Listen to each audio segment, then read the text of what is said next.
અમૂલનું નામ સાંભળતા જ આપણા મનમાં શું આવે છે? પેલી પોલ્કા ડોટ ફ્રોકવાળી છોકરી, અટરલી બટરલી ડિલિશિયસવાળી ટેગલાઇન, કે પછી ફ્રિજમાં રાખેલી દૂધની થેલી? પણ આ બધી છબીઓની પાછળ એક આખી ક્રાંતિની ગાથા છુપાયેલી છે. એક એવી ગાથા જેણે ગુજરાતના એક નાના શહેર આણંદને ભારતની દૂધની રાજધાની બનાવી દીધું અને દેશના કરોડો ખેડૂતોનું ભાગ્ય જ બદલી નાખ્યું. તમે બિલકુલ સાચું કહ્યું. આ છે ને એ માત્ર એક બ્રાન્ડની સફળતાની વાર્તા નથી, પણ એક વિચારની જીતની વાર્તા છે.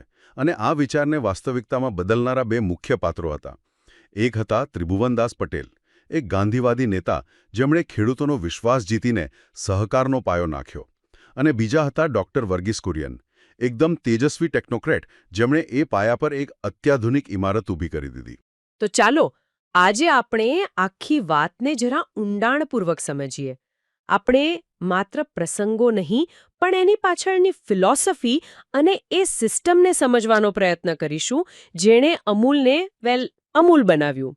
આ બે અલગ અલગ વ્યક્તિત્વોની જુગલબંધીએ કેવી રીતે ભારતની શ્વેત ક્રાંતિને જન્મ આપ્યો એની આખી સફર આપણે સાથે મળીને જાણીશું. ચાલો શરૂઆત કરીએ એ સમયથી જ્યારે આ ક્રાંતિના બીજ રોપાયા. એ સમયના ખેડા જિલ્લાની પરિસ્થિતિ કેવી હતી? મતલબ ખેડૂતો કેમ આટલા પરેશાન હતા? જો એ સમયને સમજવા માટે આપણે પોલ્સન ડેરીને યાદ કરવી પડે. પોલ્સન એક ખાનગી કંપની હતી. એ ખેડા જિલ્લાના ગામડાઓમાંથી દૂધ એકઠું કરતી.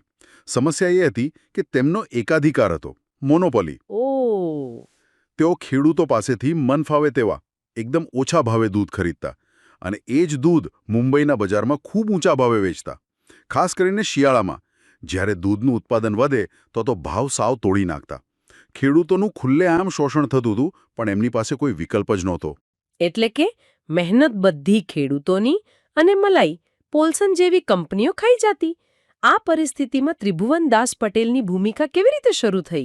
તેઓ તો એક સ્વાતંત્ર્ય સેનાની હતા, ખરું ને? હા, અને એમની આ જ પૃષ્ઠભૂમિએ તેમને ખેડૂતોના નેતા બનાવ્યા. ત્રિભુવનદાસ પટેલ એ ગાંધીજી અને સરદાર વલ્લભભાઈ પટેલના વિચારોથી ખૂબ જ પ્રભાવિત હતા. તેમણે મીઠાના સત્યાગ્રહ અને બીજા આંદોલનોમાં ભાગ લઈને જેલવાસ પણ ભોગવ્યો હતો. દેશ સેવાની ભાવના તો એમના લોહીમાં હતી. જ્યારે ખેડૂતો પોતાની સમસ્યા લઈને સરદાર પટેલ પાસે પહોંચ્યા, ત્યારે સરદારે તેમને એક જ રસ્તો બતાવ્યો: તમારું શોષણ રોકવું હોય તો વચેટિયાઓને હટાવી દો. પોતાની સહકારી મંડળી બનાવો અને સીધું બજારમાં દૂધ વેચો. પણ એ કહેવું સહેલું છે, કરવું બહુ અઘરું.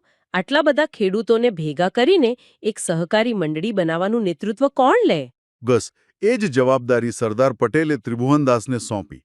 અને ત્રિભુવનદાસ માટે સહકાર શબ્દ કંઈ નવો નહોતો.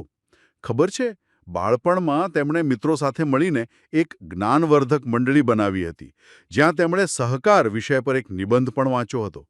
જાણે ભગવાને ભવિષ્યનો સંકેત પહેલેથી જ આપી દીધો હોય. વાહ!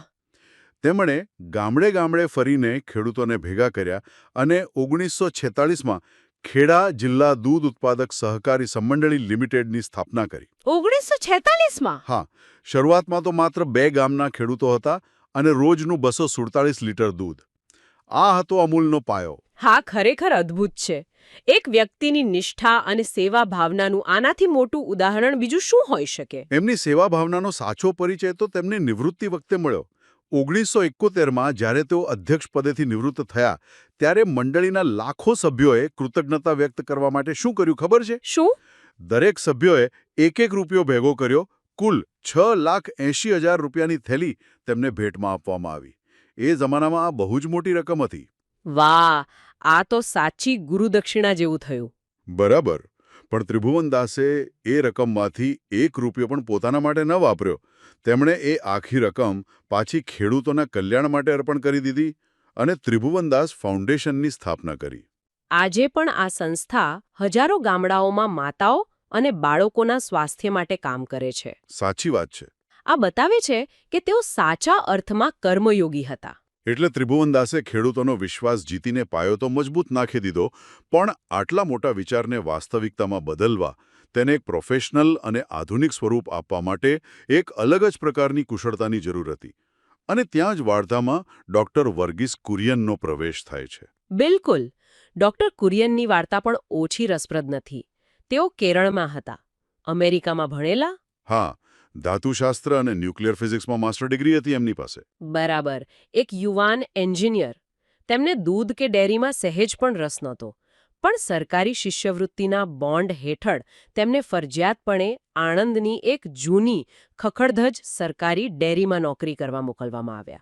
મતલબ કે જે વ્યક્તિને પાછળથી મિલ્કમેન ઓફ ઇન્ડિયા તરીકે ઓળખવામાં આવ્યા એમને फ्रेंड्स, इस वीडियो को पूरा देखने के लिए आज ही फ्लेक्सी टीचर ऐप सब्सक्राइब करें, जहां आपको मिलेंगे animated videos, digital books, text book solutions, notes, DPP और क्विज। और हाँ, flexi teacher app mobile, TV और कंप्यूटर पर अवेलेबल है।